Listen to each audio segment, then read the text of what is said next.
Hello everyone, good evening. কেমন আছো সবাই? মুগ্ধতা অ্যান্ড মি চ্যানেলের নতুন আরও একটি ব্লগে তোমাদের সবাইকে স্বাগত জানাই। আশা রাখছি যে যেখান থেকে আজকে আমার এই ভিডিওটি দেখছো তোমরা সবাই খুব ভালো আছো, সুস্থ আছো এবং আমরাও খুব ভালো আছি। আর আজকে হচ্ছে মঙ্গলবার। আজকে আর সকাল থেকে জানো তো ভিডিওটা শুরুই করতে পারিনি। আর আজকে আমি ভিডিওটা করছি, এখন সন্ধে হয়ে গেছে, সন্ধে ওই ঘড়ির কাঁটায় 6:45 বাজে। আসলে কি হয়েছে বলো তো, দুপুরে খাওয়া দাওয়া করে না একটু ঘুমিয়েছিলাম। আর সেই ঘুম থেকে উঠতে উঠতে বিকেল বলবো না, সন্ধ্যে 6:30। তার আগে হাজব্যান্ড ঘুম থেকে উঠেছিল। ওর তো একটু বিকেলে ঘুমোতেই হয়, যেহেতু রাতে ওর শিফট থাকে। তো বিকেলেও ঘুমিয়েছিল। ও 6টার সময় উঠে, 6টার সময় তো বিকেলের জলটা দেয়, তো জল টল তুলে অনেকটা পরে তখন 6:30 বাজে, তখন আমাকে ঘুম থেকে ডাকলো আর কি, যে উঠো সন্ধে হয়ে গেছে। যদিও আজকে সন্ধেবাতি দেওয়ার নেই, সন্ধেবাতি দিতে পারবো না। তো আর মামামেরও শরীরটা খুবই খারাপ আর কি, মানে বিকেল থেকেই দেখছি ওর একটু জ্বর আসছে। তো তার জন্য ও হয়তো একটু অনেকটাই ঘুমিয়েছিল। তো ও যেহেতু ঘুমিয়েছিল, আমিও ওর সাথে মানে ঘুমিয়েছিলাম আর কি। আর ঘুম থেকে উঠতে উঠতে সেই 6:30 বেজে গেল। তো যাই হোক, কিছু করার নেই, এক আধ দিন তো একটু দেরি হতেই পারে। আর আর যেহেতু হাজব্যান্ড ঘুম থেকে তাড়াতাড়ি উঠে গেছে, আর সকালে যে সমস্ত কাপড়গুলো মেলে দিয়েছিলাম না, তো আমি ঘুম থেকে উঠে দেখি সব বেলকনি থেকে সব কাপড়গুলো মানে তুলে এনে আর কি চেয়ারে মানে রেখে দিয়েছে। আর যে সমস্ত বালতিতে না আরও কাপড় ছিল, যেহেতু জায়গা হচ্ছিল না মেলার জন্য, তো আমি ভেবেছিলাম যে সবগুলো কাপড় যখন বিকেলে শুকিয়ে যাবে বাকি কাপড়গুলো আবার মেলে দেব। তো ওই বালতিতে রাখা কাপড়গুলো ও আবার মেলে দিয়েছে আর কি, শুকনো কাপড়গুলো এনে ভিজে কাপড়গুলোও মেলে দিয়েছে। তো দেখলাম যে আমার অনেকটা কাজই ও এগিয়ে রেখেছে। তো যখন মাঝে মধ্যে যদি এরকম তোমার হাতের কাজ যদি কেউ মানে করে দেয় আর কি, তাহলে দেখবে কিন্তু বেশ ভালোই লাগে। আর তোমরা দেখতেই পাচ্ছ মামাম চুপচাপ বসে আছে। ও কিন্তু চুপচাপ বসার একদমই মেয়ে নয়, যেহেতু ওর শরীরটা খারাপ আর চোখটাও দেখছি একটু ইনফেকশন হয়েছে, ওই যে চোখ উঠেছে আর কি। তো দেখলাম যে চুপচাপ বসে আছে আর শুধু আমার পেছন পেছন ঘুরছে আর কি, আর ঘ্যান করছে যে কুলে উঠবে। আসলে কি হয় বলো তো, বাচ্চাদের যদি একটু শরীর খারাপ থাকে না, তখন কিন্তু একটু মায়ের কাছে থাকতে চায়, মায়ের কুলে উঠতে চায়। আর যেহেতু ও এখন অনেকটাই ছোট, আর দেখো তোমরা দেখে বুঝতেই পারছো যে সবসময় আমার কিন্তু পেছোই ছাড়ছে না, কিন্তু এই কাজগুলো তো আমাকে করতেই হবে। আর আমার বাড়িতে যেহেতু আর কাজ করে দেওয়ার মতন আর কেউ নেই, বা বলতে পারো মামামকে সামলানোরও আর কেউ নেই, তো ওকে একা সামলে সংসারের সমস্ত কাজগুলোই কিন্তু আমাকেই করতে হয়। আর তোমরা যারা একা থাকো তারা বুঝবে যে একা সংসারে বাচ্চাকে সামলে সংসারের সমস্ত কাজবাজ করা যে কি পরিমাণে কঠিন হয়ে দাঁড়ায়, সেটা যারা একা থাকো তারাই কিন্তু সেটা বুঝতে পারবে। আর এই যে দেখো মাম্মামকে আমি এখানে বসিয়ে রেখেছি, বললাম যে তুমি বসো, আমি এই কাজগুলো করে নিই। সকাল থেকে যে সমস্ত মানে বাসনপত্র জমেছিল আর কি, তো সেগুলোকে এখন জায়গা মতন রেখে দিচ্ছি। বাসনের ঝুড়িটাকে একদমই খালি করে নিচ্ছি আর কি। আবার সন্ধ্যে থেকে তো আবার শুরু হবে বাসন জমানো। তো এখানে এখন মামামের জন্য দুধটাও আমি গরম করে নেব, আর তার পাশে বসিয়েছি ডালটাকে। ভাবলাম একটু জাল দিয়ে নিই, কারণ একটু গরম পড়ছে তো। আর সেই সকালে আমি ডাল রান্না করেছি আর কি, তো ভাবলাম যদি রাতে খেতে খেতে যদি নষ্ট হয়ে যায়, তো সেই ভয়ে আমি একদম বিকেলেই বা সন্ধেবেলা বলতে পারো আমি ডাল তরকারিগুলো আবার জাল করে রেখে দিই। আর এই যে তোমরা দেখতেই পাচ্ছ মাম্মাম কিন্তু একটু কাশছেও, আর ওকে আমি এখানে মানে বসিয়ে রেখেছি, আর দুধটাকেও নিয়ে নিয়েছি, এখন খাইয়ে দেব। দুধের সাথে 2 চামচ পিডিয়াশোর দিয়েছি, দিয়ে ওটাকে গুলে এখন ওকে আমি খাইয়ে দিচ্ছি। তো খাওয়াতে তো একদমই মানে কি বলবো, খুবই জ্বালাতন করে আর কি, কিছুতেই যে কোনো জিনিস খেতে চায় না। যদি ওর পছন্দের জিনিস হয় তাহলে ও সেটা নিজের হাতে করে নিয়ে খেয়ে নেবে, কিন্তু এই ভাত খাওয়াতে ওকে খুব জ্বালায় আর কি। তো ওই যে তোমরা দেখতেই পাচ্ছ গান গাইয়ে আর কি ওকে রাইমস বলে ওকে আমি খাইয়ে দিচ্ছি।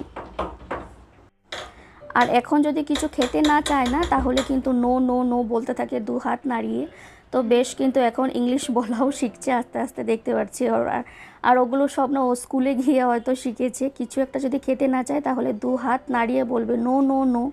তো যাই হোক, আর এই দেখো দুষ্টুর কাণ্ড, কিছুতেই খেতে চাইছে না, কিন্তু খেতে তো হবেই আর কি। তারপর মামামকে খাইয়ে চলে এলাম, আমাদের সন্ধ্যের চাটাও এখন খেয়ে নেব। আর হাজব্যান্ডের অফিস শুরু হয়ে গেছে, সন্ধ্যে 7:30 থেকে ওর অফিস। এই মুহূর্তে তোমরা যারা আমার এই ভিডিওর সঙ্গে জুড়ে আছো এই পর্যন্ত, তোমাদের সবাইকে অসংখ্য ধন্যবাদ। প্লিজ আমার ভিডিওটিতে একটি করে লাইক দিয়ে দিও। তোমাদের একটা লাইক আমার এই ভিডিওটি আর অনেকের কাছেই পৌঁছে দিতে সাহায্য করবে। আজকাল দেখছি আমার ভিডিওতে লাইক খুবই কম আসছে, তোমাদের একটা ছোট্ট লাইক আর একটা কমেন্টস আমার কাছে কিন্তু খুবই ইম্পর্টেন্ট।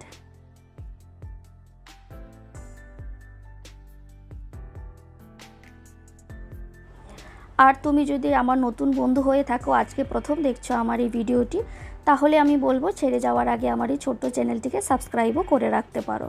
আর এই দেখলাম যে আমার একটু খিদে পাচ্ছে, তো মুড়ি নিয়ে নিলাম। তো মুড়ির সাথে একটু করে চানাচুর, আর তার সাথে ওই ভাঙা টুকরা দেখবে অনেক বিস্কিটই থাকে বিস্কিটের কৌটোয়, তো ভাবলাম আমি ওগুলো খেয়ে নিই। আসলে কি হয় বলো তো, মাম্মাম বিস্কিটের কৌটোগুলো নিয়ে না এদিক ওদিক ছুঁড়ে মারতে থাকে আর কি, আর তখন এই বিস্কিটগুলো ভেঙে যায়। আর এই দেখো মাম্মাম এখানে শুয়ে আছে, ওর ডলকে নিয়ে ও খেলছে। আর এই টেবিলের ওপর কেউ বালিশটা রেখে ও কিন্তু প্রায় সময় এখানে শুয়ে থাকে চুপচাপ একা একা। তো যাই হোক, আমি এখানে রাতে রান্নাটাও বসিয়ে দিয়েছি, একটু সেদ্ধ ভাত আর কি বসালাম। তো দুপুরে ডাল তরকারি ছিল, আর এখন একটু ভাতের সাথে একটু কুমড়ো আর এক টুকরা আলুও দিয়ে দিয়েছি। তো শুধু ভাতেই করব আর কিছু না। আর কালকে একটু লাউয়ের তরকারি বানাবো, তো ভাবলাম যে লাউটাকে আমি আজকে রাতেই কেটে রাখি। আর না হলে কি হয় বলো তো, তারপরের দিন লাউটাও কাটতে অনেকটাই সময় লাগে। লাউটাও কাটবো, তারপরে রান্না করব, তো এই সমস্ত কাজ যদি আমি আগের দিন রাতে একটু সবজি কেটে কুটে রাখি আর কি, তাহলে দেখা যায় তারপরের দিন অনেকটা কাজেই কিন্তু একটু সাহায্য হয় আর কি। আর দেখছি যে লাউটা অনেকটাই কি বলবো, ভিতরে দেখতেই পাচ্ছ অনেকটা বড় বড় বীজ হয়ে গেছে।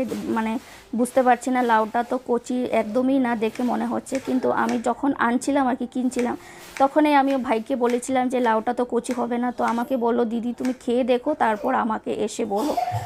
তো কাল তো আর গিয়ে বলতে পারবো না, তো যখন নেক্সট সানডে আবার যাব তখন গিয়ে বলতে হবে যে লাউটা কিন্তু একদমই ভালো ছিল না।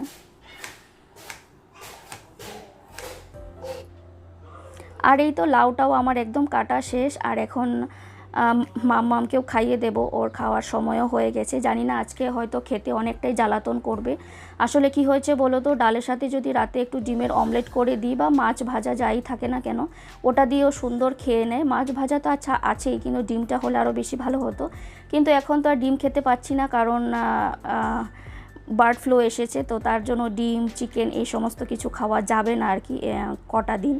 তো যাই হোক, সন্ধ্যে চায়ের অনেকটাই বাসনকোসন জমেছিল, তো ভাবলাম বাসনকোসনগুলো ধুয়ে মেজে রেখে দিই, কালকের জন্য আর রাখবো না জানো তো। আর এই জল তুলে তুলে বাসন মাজতে কিন্তু খুবই কষ্ট হয়।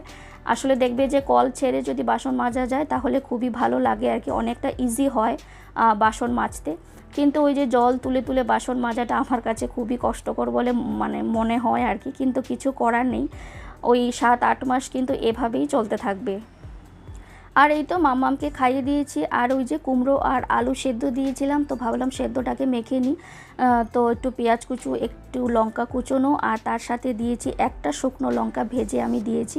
তো ওটাকে দিয়েই এখন আমি মেখে নেব। আর ডাল আর আলু সেদ্ধ আর দুপুরের একটু তরকারি আছে, তো ওটা দিয়ে আমি খেয়ে নেব। আর হাজব্যান্ডের জন্য আমি ভাতটা বেড়ে রেখেছি, তো ও তো এখন খাবে না, যখন ব্রেক পাবে কাজ থেকে তখনই ও খাবে আর কি। আর ওর একটু রাতে খেতে একটু সময় লাগে। আর এই তো ডাল, তার সাথে গাজর আলু ভাজা, আর সেটা ভাজাটা আর কি দুপুরের ছিল, আর তার সাথে সেদ্ধটাও নিয়ে নিয়েছি। তো চলো খেতে খেতে আজকে আমি ভিডিওটাও এখানে শেষ করব। আর মামামকে তোমরা দেখতে পাচ্ছ আমার সামনে দাঁড়িয়ে আছে, তো ভাতটা ঝটপট করে খেয়ে না তারপর ওকে নিয়ে চলে যাব ঘুম পাড়াতে। আস্তে আস্তে যতটা সময় যাচ্ছে শরীরটা খুবই খারাপ করছে, চোখটা দেখছি যে খুবই জ্বালাতন করছে আর কি ওকে। তো চলো ভিডিওটাও এখানে শেষ করছি। ভিডিওর যদি কোথাও কোনো অংশ তোমাদের ভালো লেগে যায় তাহলে ছোট্ট একটা লাইক আর কমেন্টসের মাধ্যমে জানাতে ভুলো না। তবে চলো টাটা, বাই, গুড নাইট।